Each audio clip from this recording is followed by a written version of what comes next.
నమస్కారం, రచ్చ మీడియాకి స్వాగతం. హెడ్లైన్ చూద్దాం.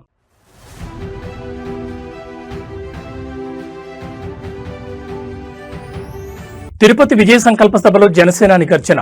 2 ఏళ్ల కూటమి పాలనపై Pawan Kalyan mind blocking speech.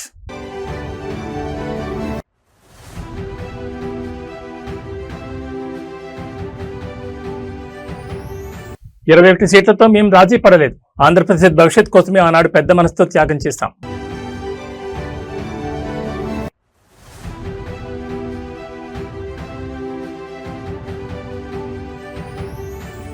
Revanth Reddy ముమ్మాటికి ఢిల్లీ పేమెంట్ కోటా ముఖ్యమంత్రి. బీఆర్ఎస్ వర్కింగ్ ప్రెసిడెంట్ సంచలన వ్యాఖ్యలు.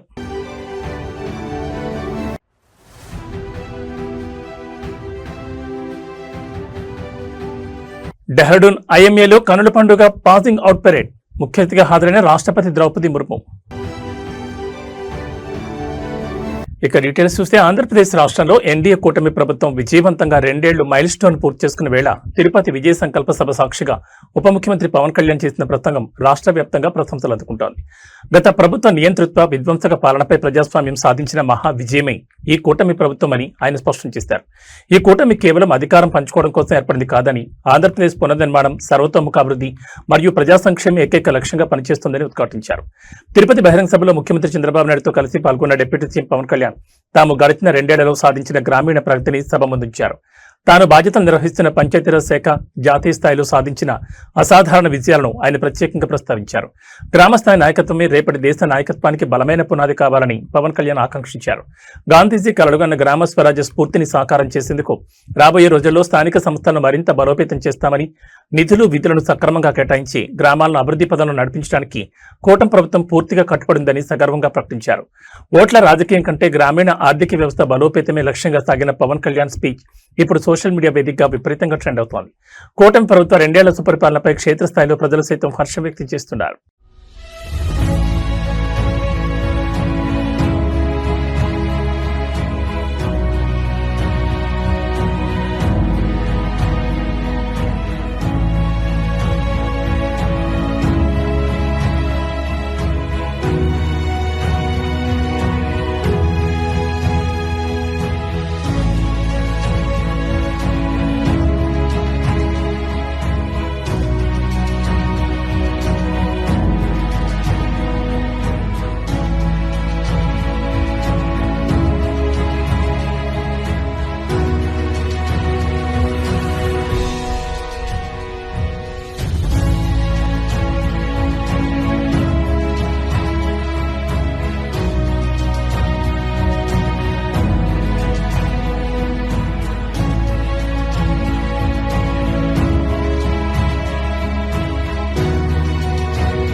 ఆంధ్రప్రదేశ్ ఉప ముఖ్యమంత్రి జనసేన అధినేత పవన్ కళ్యాణ్ తిరుపతి బహిరంగ సభ వేదికగా పొత్తులపై చేసిన వ్యాఖ్యలు ఇప్పుడు పొలిటికల్ సర్కిల్స్ లో మారుమోగుతున్నాయి. గత ఎన్నికల్లో జనసేన కేవలం 21 అసెంబ్లీ స్థానాలకే పరిమితం కావడంపై అప్పట్లో వచ్చిన విమర్శలను ఆయన తీవ్రంగా ఖండించారు. తాము 21 సీట్లతో రాజీ పడలేదని, కేవలం రాష్ట్ర శ్రేయస్సు కోసం, ప్రజల భవిష్యత్ కోసమే సీట్లను తగ్గించుకుంటూ పెద్ద మనసుతో త్యాగం చేశామని పవన్ స్పష్టం చేశారు. ఆ త్యాగానికి ప్రజలు 100% స్ట్రైక్ రేట్ విజయంతో అద్భుతమైన తీర్పునిచ్చారని ఆయన గుర్తు చేశారు. తిరుపతిలో నిర్వహించిన కూటమి భారీ బహిరంగ సభలో డిప్యూటీ సీఎం పవన్ కళ్యాణ్ ప్రసంగిస్తూ సీట్ల పంపిణీ సమయంలో తనపై, జనసేన పార్టీపై చాలా మంది చాలా రకాలుగా వ్యంగ్యాస్త్రాలు విసిరారని, తక్కువ సీట్లకు ఒప్పుకున్నానంటూ విమర్శించారని గుర్తు చేశారు. అయితే నాటి తమ నిర్ణయం వెనుక వ్యక్తిగత స్వార్థం లేదని, వైఎస్ఆర్ కాంగ్రెస్ పార్టీ సాగించిన అరాచక పాలనను అంతమొందించడమే లక్ష్యంగా తాము ఒక అడుగు వెనక్కి వేశామని వివరించారు. ప్రజలు కేవలం ఓటు వేయలేదని, ఆంధ్రప్రదేశ్లో ఒక కొత్త చరిత్రను లిఖించారని హర్షం వ్యక్తం చేశారు. పోటీ చేసిన ప్రతి స్థానంలోనూ జనసేన జెండాను ఎగురవేసి విమర్శకుల నోళ్లు మోయించామని పవన్ ఉద్ఘాటించారు. ప్రజలిచ్చిన ఈ చారిత్రాత్మక తీర్పు ఒక తరం భవిష్యత్తుకు బలమైన నమ్మకాన్ని ఇచ్చిందని, ఎన్నికల్లో ఇచ్చిన ప్రతి హామీని కూటమి ప్రభుత్వం నిలబెట్టుకుంటుందని పవన్ కళ్యాణ్ భరోసా ఇచ్చారు. ముఖ్యంగా పంచాయతీరాజ్ వ్యవస్థను క్షేత్రస్థాయిలో బలోపేతం చేసేందుకు పక్కా ప్రణాళికతో ముందుకు వెళ్తున్నట్లు పవన్ ప్రకటించారు. కూటమిలో జనసేన 21 సీట్లతోటి సర్దిపెట్టుకునే సందర్భంలో చాలామంది వివిధ రకాలుగా విమర్శించారు. కానీ మేము 21 సీట్లతో రాజీ పడలేదు. ఆంధ్రప్రదేశ్ భవిష్యత్తు కోసం 21 సీట్లకి జనసేన పరిమితాన్ని చేశాం. ఆ త్యాగానికి ప్రజలు ఇచ్చిన సమాధానమే 100% స్ట్రైక్ రేట్. హైదరాబాద్ నగరంలో కురుస్తున్న భారీ వర్షాలు, వరదల నేపథ్యంలో రాష్ట్రంలో రాజకీయం ఒక్కసారిగా హీటెక్కింది. నగర ప్రజలు పడుతున్న ఘోరమైన అవస్థలకు ముమ్మాటికి ముఖ్యమంత్రి రేవంత్ రెడ్డి వైఫల్యమే కారణమంటూ బీఆర్ఎస్ వర్కింగ్ ప్రెసిడెంట్ కేటీఆర్ తీవ్రస్థాయిలో విరుచుపడ్డారు. నందినగర్ నివాసంలో మీడియాతో మాట్లాడిన ఆయన, తాము ఎంతో ప్రతిష్టాత్మకంగా ప్లాన్ చేసిన ఎయిర్పోర్ట్ మెట్రోను రద్దు చేయడం వల్లే నగరంలో ట్రాఫిక్ జామ్లు విపరీతంగా పెరిగాయన్నారు. ఒకవేళ మెట్రో ఉండి ఉంటే 18 నెలల్లోనే పూర్తి స్థాయి లక్షలాది మందికి ఉపశమనం లభించేదన్నారు. కాంగ్రెస్ పార్టీలో పదవులు డబ్బులకే అమ్ముడుపోతున్నాయని, ఆ పార్టీ సీనియర్ నేత షబ్బీర్ అలీ వాస్తవాన్ని ఒప్పుకున్నారని కేటీఆర్ గుర్తు చేశారు. గతంలో పీసీసీ పదవిని, ఆ తర్వాత సీఎం పదవిని పైసలకే కొనుక్కున్నారని, రేవంత్ రెడ్డి ముమ్మాటికి పేమెంట్ కోటా ముఖ్యమంత్రిని, ఆయనది రెగ్యులర్ సీట్ కాదు, కేవలం రెన్యువల్ సీట్ అని, ప్రతి నెల ఢిల్లీకి డబ్బులు మూటలు పంపితేనే ఆయన కుర్చీ ఉంటుందని ఎద్దేవా చేశారు. ఇక రేవంత్ రెడ్డి హిట్లర్ వ్యాఖ్యలపై స్పందిస్తూ, మానసిక రోగి మాత్రమే హిట్లర్ హంతక ముఠాను ఆదర్శంగా తీసుకుంటాడు, గాజా తరహా విధ్వంసం సృష్టిస్తానని మాట్లాడతాడని మండిపడ్డారు. చదువుకున్న మంత్రి శ్రీధర్ బాబు ఈ వ్యాఖ్యలు సమర్థించడం చూస్తే జాలి కలుగుతుందన్నారు. తాము గతంలో 100 చెరువులు బాగు చేసి ఎస్ఎన్డిపి ద్వారా వరదలు ఆపితే ఎప్పుడు ఫోదులు కొట్టలేదని, రేవంత్ రెడ్డి మాత్రం మున్సిపల్ శాఖను గాలి కొదిలేసి ఉన్న సిటీని ముంచేస్తూ ఫ్యూచర్ సిటీ అంటూ డ్రామాలు ఆడుతున్నారని కేటీఆర్ ధ్వజమెత్తారు. కాంగ్రెస్ నేత మీనాక్షి నటరాజన్ ఓటమికి సొంత పార్టీ నేతలే కుట్రలు చేస్తారని, ఆ బ్లాక్ షీప్స్ ఎవరో రాహుల్ గాంధీ తేల్చుకోవాలని కేటీఆర్ హేతో పలికారు. కాంగ్రెస్ కంపు రాజకీయాల్లోకి బీఆర్ఎస్ ను లాగొద్దని హెచ్చరించారు.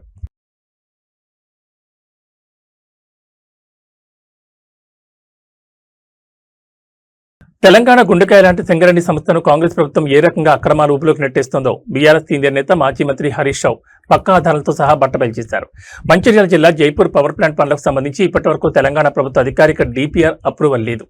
పవర్ పర్చేజ్ అగ్రిమెంట్ అసలే లేదు. అయినా సరే రూల్స్ అన్నింటినీ తొంగలతోకి కాంగ్రెస్ లీడర్లు తమకు కావాల్సిన వారికి టెండర్లు కట్టబెట్టారని హరీష్ రావు సంచలన ఆరోపణ చేశారు. ప్రభుత్వ వైఫల్యం వల్ల సింగరేణిపై ఏడాదికి ఏకంగా 750 కోట్ల రూపాయలు, అంటే రోజుకు 2.5 కోట్ల రూపాయలు చొప్పున అదనపు నష్టం భారం పడుతోందని ఆయన లెక్కలతో సహా నిరూపించారు.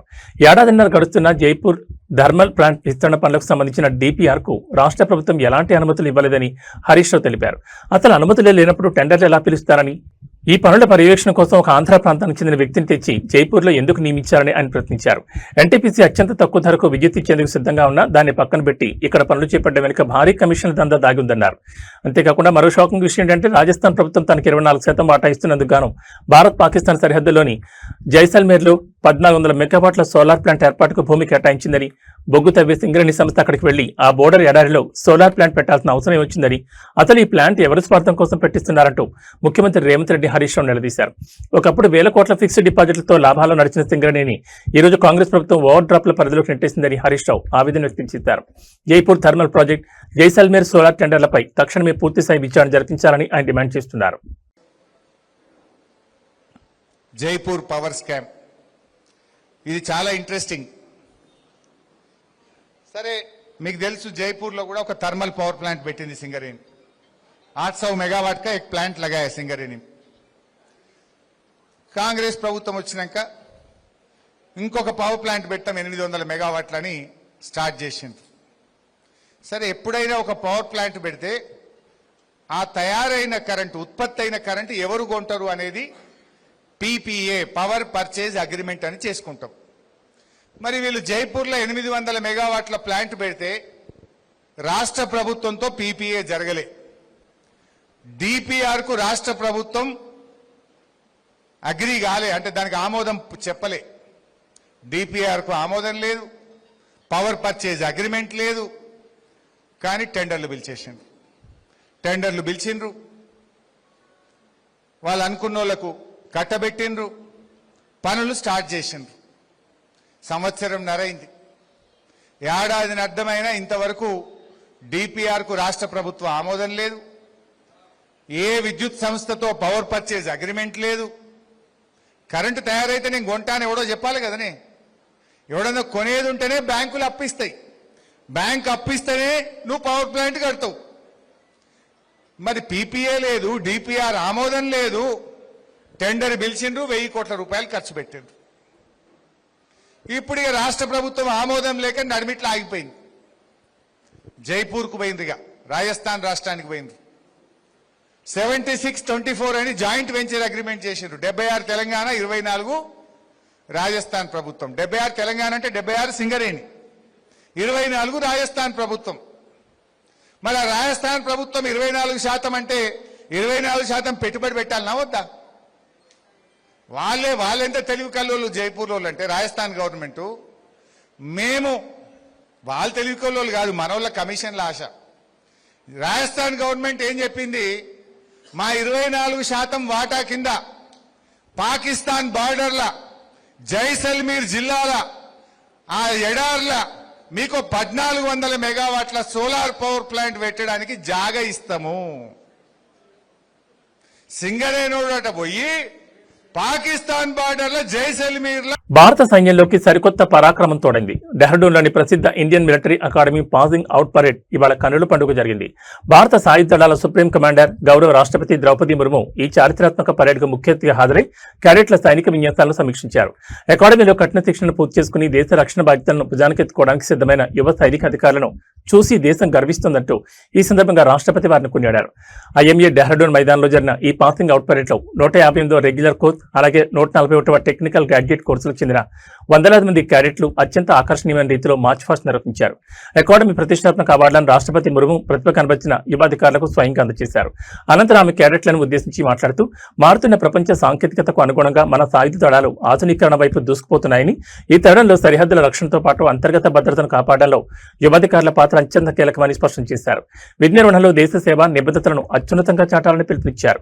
ప్రతిష్టాత్మక ఐఎంఏ శిక్షణను విజయవంతంగా పూర్తి చేసుకున్న ఈ యువ కమాండర్లు రేపటి నుండి దేశంలోని వివిధ రక్షణ సరిహద్దు పోస్టులలో విధుల్లో చేరనున్నారు. రాష్ట్రపతి ద్రౌపది ముర్ము పాల్గొన్న ఈ ఐఎంఏ పరేడ్ లైవ్ దృశ్యాలు ప్రస్తుతం సోషల్ మీడియా వేదికగా దేశభక్తిని ఉరకతెత్తిస్తున్నాయి.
టెక్నాలజీ పెరుగుతుంటే దాంతో పాటు సైబర్ నేలగాళ్ల మోసాలు కూడా కొత్త పంతలు తొక్కుతున్నాయి. ఆంధ్రప్రదేశ్లో ఏకంగా ముఖ్యమంత్రి చంద్రబాబు నాయుడు, ఐటీ మంత్రి నారా లోకేష్ పేర్లని సైబర్ కేటగాళ్లు వాడుకున్నారు.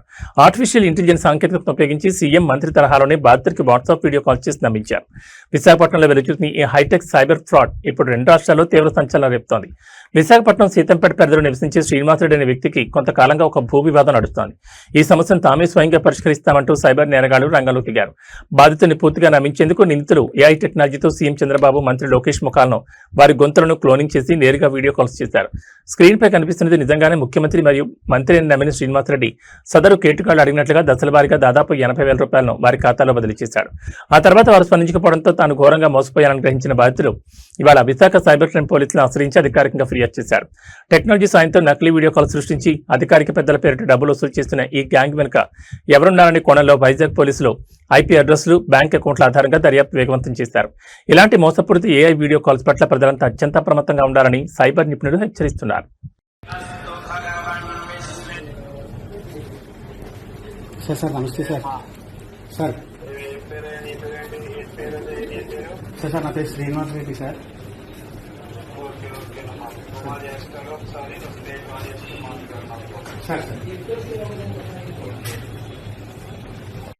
ఏలూరు జిల్లా నూజివీడులో నిన్న జరిగిన ఒక పొలిటికల్ ర్యాలీ చివరికి గంజాయి బ్యాచ్ గ్యాంగ్ వార్గా మారి ఘోర రచ్చకు దారితీసింది. నూజివీడులో వైఎస్ఆర్ కాంగ్రెస్ పార్టీ నిర్వహించిన భారీ ప్రదర్శనలో పాల్గొనేందుకు వచ్చిన కొందరు యువకులు మధ్య డబ్బుల పంపిణీ వ్యవహారం కొడవ మొదలైంది. ఇచ్చిన డబ్బుల్లో తేడాలు రావడంతో అప్పటికే గంజాయి మత్తులో ఊగిపోతున్న యువకులు ఆగ్రహంతో ఊగిపోయారు. చేతుల్లో ఉన్న పార్టీ జెండా కర్రలను ఆయుధాలుగా మార్చుకుని నడి రోడ్డుపై ఒకరినొకరు చావబాదుకున్నారు. పార్టీ శ్రేణులు ప్రతిష్టాత్మకంగా నిర్వహించిన ఈ ర్యాలీకి జనాన్ని, ముఖ్యంగా యువతను తరలించేందుకు పెద్ద ఎత్తున డబ్బులు ఎరవేసినట్లు ఆరోపణలు వస్తున్నాయి. అయితే ర్యాలీ ముగిసిన తర్వాత కొందరు స్థానిక లీడర్లు యువతకి ఇచ్చిన డబ్బుల పంపిణీలో తీవ్రమైన తేడాలు వచ్చాయి. దీంతో తీవ్ర అసంతృప్తికి గురైన సదరు యువకులు అప్పటికే గంజాయి మరియు ఇతర మత్తు పదార్థాల మత్తులో ఉండడంతో విచక్షణ కోల్పోయారు. పార్టీకి సంబంధించిన జెండా కర్రలను పీకేసి ఒకరి తరలు ఒకరు పగలకొట్టుకునేలా దాడులు చేసుకున్నారు.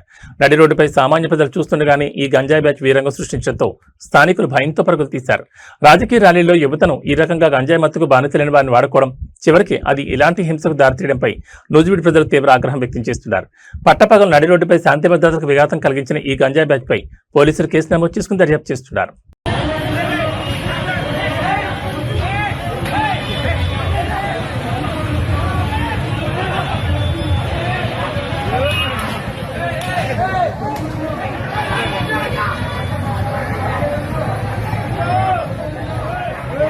బండెడ్ వచ్చేసింది. చచ్చిపోయాడు.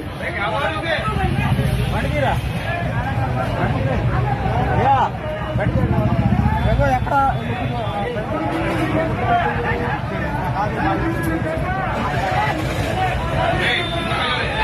హైదరాబాద్ లో వాతావరణం ఒక్కసారిగా మారిపోయింది. నగర వ్యాప్తంగా కురిసిన భారీ వర్షం ఈదురుగాల ధాటికి చార్మినార్ పరిసర ప్రాంతాల్లో తీవ్ర కలకలం రేగింది.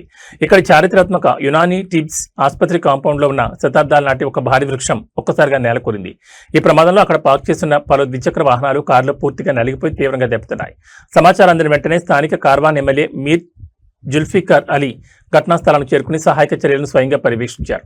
గత కొన్ని గంటలుగా పాత బస్తీలో ఎడతెరిపి లేకుండా కురుస్తున్న వర్షానికి యునానీ ఆసుపత్రి వద్ద ఉన్న పురాతన చెట్టు వేళ్లు బలహీనపడి ఒక్కసారిగా రోడ్డుపైకి విరిపడింది. నిరంతరం రద్దీగా ఉండే ప్రాంతంలో చెట్టు కూలిన సమయంలో రోగులు, ప్రజలు ఎవరూ అక్కడ లేకపోవడంతో ఒక పెద్ద ప్రమాదం త్రుట్లో తప్పింది. అయితే ఆసుపత్రి సిబ్బంది, సందర్శకులు పార్క్ చేసిన వాహనాలు మాత్రం దీని కింద నలిగిపోయాయి. ఘటన జరిగిన వెంటనే అలర్ట్ అయిన MLA GHMC disaster response force మరియు మున్సిపల్ సిబ్బందిని ఘటనా స్థలానికి రప్పించారు. యుద్ధ ప్రాతిపదికన ఆధునిక కట్టర్ల సహాయంతో చెట్టు కొమ్మలను తొలగించి ట్రాఫిక్ ను క్లియర్ చేయించారు. వర్షాల నేపథ్యంలో పాత బస్తీలోని లోతట్టు ప్రాంతాల ప్రజలు, ముఖ్యంగా పాత కట్టడాలు, బలహీనమైన చెట్ల కింద వాహనాలు పార్క్ చేసేవారు అప్రమత్తంగా ఉండాలని మున్సిపల్ అధికారులు హెచ్చరిస్తున్నారు. తక్షణమే స్పందించి రోడ్డును పునరుద్ధరించిన ఎమ్మెల్యే మరియు జీహెచ్ఎంసీ సిబ్బందిని స్థానికులు అభినందిస్తున్నారు.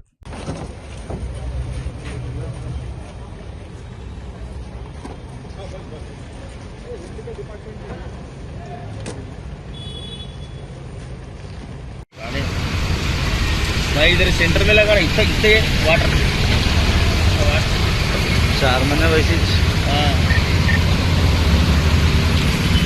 ले लिए फोटो हाँ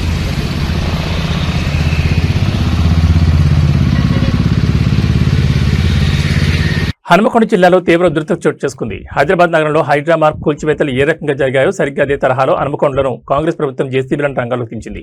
చారిత్రాత్మక భద్రకాళి అమ్మవారి ఆలయ సమీపంలో పేదలు నిర్మించుకున్న గుడిసెలను మున్సిపల్ కూడా అధికారులు ఉదయాన్నే భారీ పోలీస్ బలగాలతో వచ్చి కూల్చివేయడం స్థానికంగా తీవ్ర ఆగ్రహాన్ని రేకెత్తిస్తోంది. హైకోర్టు నుండి స్పష్టమైన స్టేటస్ కో ఆర్డర్ ఉన్నప్పటికీ శని ఆదివారాలు కోర్టులకు సెలవు కావడాన్ని చూసుకుని అధికారులు ఈ దౌర్జన్యాన్ని ప్లాన్ చేస్తారని బాధితులు కన్నీరుమున్నీరవుతున్నారు. వరంగల్ నగర నడిబొడ్డున ఉన్న భద్రకాళి ఆలయ పరిసరాల్లోని ప్రభుత్వ భూముల్లో వెలసిన గుడిసెలను ఖాళీ చేయించేందుకు అధికారులు చాలా కాలంగా ప్రయత్నిస్తున్నారు. అయితే ఈ వ్యవహారంపై బాధితులు కోర్టును ఆశ్రయించి స్టే తెచ్చుకున్నారు. ఈ నేపథ్యంలో వరంగల్ పశ్చిమ ఎమ్మెల్యే నాయన్ రాజేందర్ రెడ్డి గతంలోనే ఈ గుడిసెలను కూల్చివేస్తామని బహిరంగంగా ప్రకటించిన విషయాన్ని స్థానికులు గుర్తు చేస్తున్నారు. కోర్టులు మూసి ఉండే వీకెండ్ చూసుకుని ఎమ్మెల్యే అండతోనే స్థానిక కాంగ్రెస్ నాయకులు దగ్గరుండి అధికారులతో ఈ దౌర్జన్యం సహకరించారని గుడిసెవాసులు ఆరోపిస్తున్నారు. దశాబ్దాలుగా ఇక్కడే నివసిస్తున్న తమను ఒక్క రాత్రిలో రోడ్డున పడేశారని, కనీసం సామాన్లు సర్దుకునేందుకు కూడా సమయం ఇవ్వకుండా జేసీబీలతో ఇళ్లను కూల్చేస్తారని మహిళలు, వృద్ధులు ఆవేదన వ్యక్తం చేస్తున్నారు. కోర్టు ఆదేశాలను ధిక్కరిస్తూ పేదల పొట్టకొడుతున్నారంటూ ప్రతిపక్ష నేతలు కూడా ఈ కూల్చివేతలపై తీవ్ర అభ్యంతరం వ్యక్తం చేస్తున్నాయి. ప్రస్తుతం హన్మకొండలో ఉద్రిక్తత కొనసాగుతుండటంతో ఎలాంటి అవాంఛనీయ సంఘటనలు జరగకుండా భారీగా పోలీసులను మోహరించారు.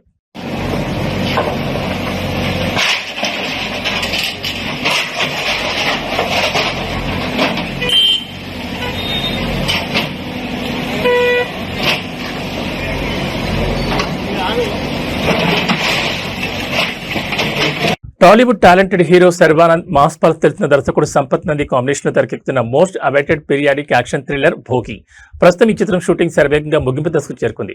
రీసెంట్ గా నారీ నారీ నడుమ మురారి, బైకర్ వంటి విభిన్నమైన సినిమాలతో సందర్శించిన శర్వానంద్ ఈసారి భోగితో full length raw and rustic action mode లోకి మారిపోయారు. ప్రస్తుతం ఈ సినిమాకు సంబంధించిన అత్యంత కీలకమైన high voltage emotional climax action episode ను చిత్ర యూనిట్ చిత్రీకరిస్తోంది.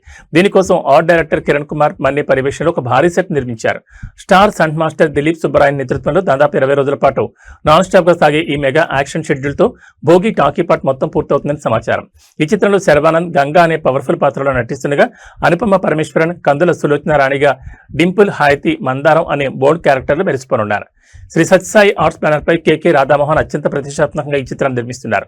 ఈ భారీ యాక్షన్ షెడ్యూల్ ముగియగానే పోస్ట్ ప్రొడక్షన్ పనులను వేగవంతం చేసి రాఖీ పౌర్ణమి పండుగ సీజన్ ను టార్గెట్ చేస్తూ ఆగస్టు 28న తెలుగుతో పాటు తమిళం, హిందీ, కన్నడ, మలయాళ భాషలో ఈ చిత్రాన్ని ప్రపంచవ్యాప్తంగా గ్రాండ్ గా రిలీజ్ చేయనున్నారు. భీమ్స్ సిసిరోలియో సంగీతం అందిస్తున్న ఈ రా and rustic movie Sharwanand career లోని ఒక మైల్ స్టోన్ గా నిలుస్తుందని ఫ్యాన్స్ ఆశాభావం వ్యక్తం చేస్తున్నారు.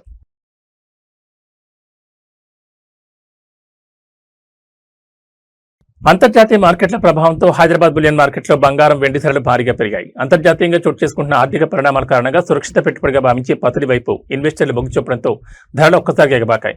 ఇవాళ హైదరాబాద్ బులియన్ మార్కెట్లో 10 గ్రాముల 24 క్యారెట్ల మేలిమి బంగారం ధర 500 రూపాయలు పెరిగి 1,49,080కి చేరింది. అలాగే సామాన్యుల ఆభరణాల తయారీకి ఎక్కువగా కొనుగోలు చేసే 22 క్యారెట్ల బంగారం ధర కూడా తులంపై 450 పెరిగి 1,36,650 వద్ద పలుకుతోంది. ఇక అటు వెండి ధరల విషయానికి వస్తే పరిస్థితి మరింత దారుణంగా ఉంది. కిలో వెండి ధర ఏకంగా ఒకే రోజు 5,000 రూపాయలు ఎగబాకి 2,70,000గా నమోదై రికార్డు సృష్టించింది.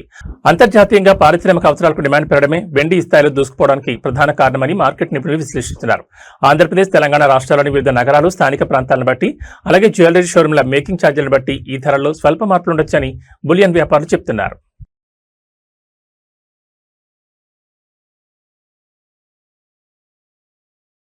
గ్రేటర్ హైదరాబాద్ ను వర్షాలు ముంచెత్తున్నాయి. గత 2 రోజులుగా నగర వ్యాప్తంగా కురిసిన భారీ కుండపోత వర్షాలు ఇప్పుడు మృత్యుపాతాలుగా మారుతున్నాయి. వానల ధాటికి నగరంలో వేర్వేరు ప్రమాదాల్లో కేవలం 48 గంటల వ్యవధిలోనే 4 ప్రాణాలు కోల్పోవడం తీవ్ర ఆందోళన రేకెత్తిస్తోంది.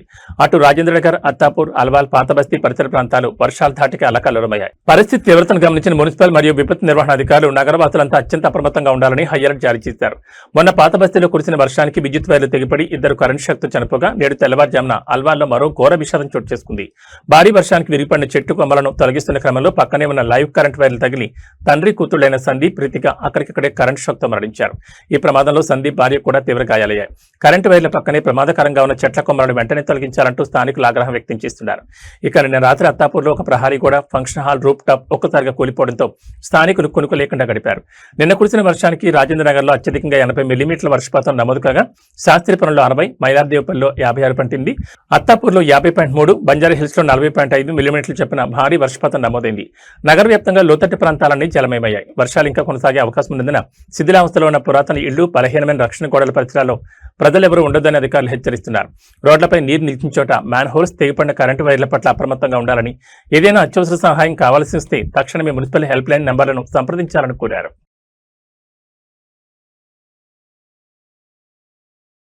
ఏబీ బులెటిన్ విశేషాలు. నమస్కారం.